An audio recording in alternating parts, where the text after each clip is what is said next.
कहानी का शीर्षक रहस्यमयी पत्रिका। एक छोटे से गांव में एक लड़का था जिसका नाम था आशीष। वह बेहद होशियार और जिज्ञासु था। स्कूल के बाद आशीष का एक ही शौक था, रहस्यमयी किताबें पढ़ना।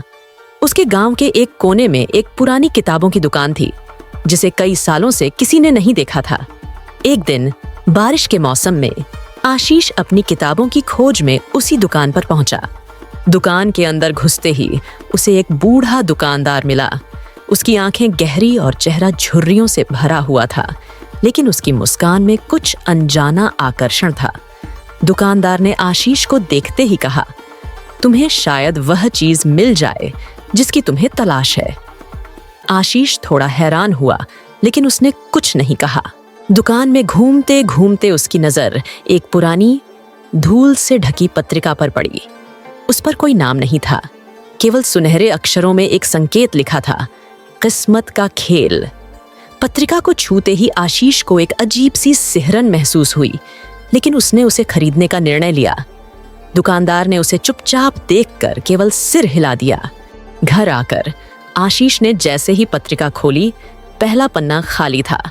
वह आश्चर्यचकित हुआ, लेकिन अगले पन्ने पर कुछ लिखा हुआ था, तुम्हारे जीवन में कुछ अद्भुत होने वाला है, लेकिन हर कदम पर सावधानी रखनी होगी। आशीष के मन में एक अजीब उत्सुकता जाग गई। वह हर शब्द को ध्यान से पढ़ता गया, लेकिन आगे जो कुछ लिखा था वह और भी अजीब था। अगला पन्ना खुलते ही कमरे की बत्तियां अचानक बंद हो गईं। आशीष ने सोचा, शायद बिजली चली गई है, लेकिन तभी उसने एक हल्की सी आवाज सुनी, मानो कोई उसके कमरे में आहट कर रहा हो।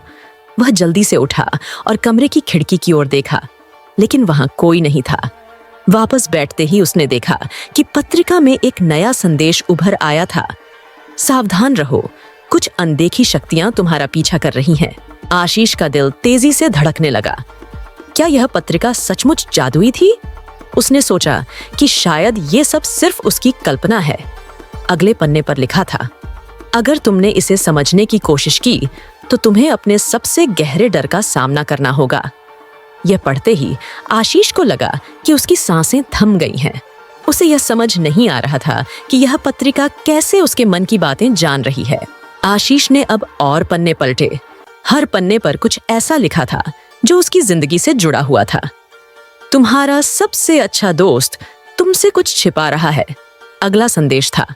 यह पढ़कर आशीष चौंक गया। वह जानता था कि उसका सबसे अच्छा दोस्त रोहन कभी उससे झूठ नहीं बोलता, पर अगले दिन जब उसने रोहन से बात की तो पता चला कि रोहन ने वास्तव में एक बड़ी बात छिपाई थी। वह शहर छोड़ने वाला था और उसने आशीष को बताया भी नहीं था। अब आशीष को इस पत्रिका पर पूरा यकीन हो गया था। यह पत्रिका उसकी जिंदगी का भविष्य बता रही थी, लेकिन हर पन्ने के साथ उसका डर भी बढ़ता जा रहा था।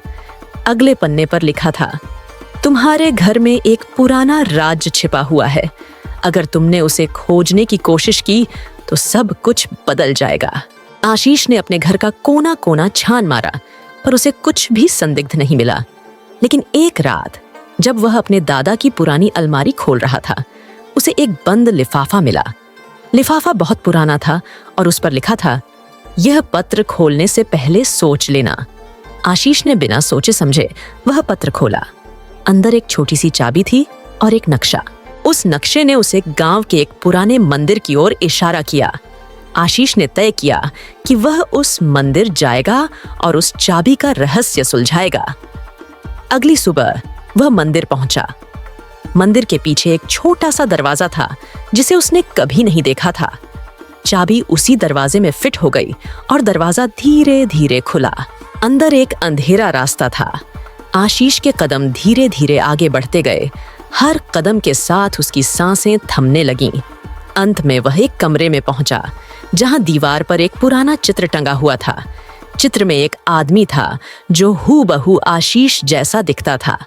आशीष का दिल धड़कने लगा। उसे समझ नहीं आ रहा था कि यह सब क्या है। तभी पत्रिका के अंतिम पन्ने में एक संदेश उभर आया, यह तस्वीर तुम्हारे पूर्वजों की है। तुम वही हो जिसे इसे सुलझाना था। अब तुम पर है कि क्या तुम इस राज को दुनिया से छिपा कर रखोगे या इसे सबके सामने लाओगे। आशीष ने पत्रिका बंद की। वह जानता था कि अब उसकी जिंदगी कभी पहले जैसी नहीं रहेगी।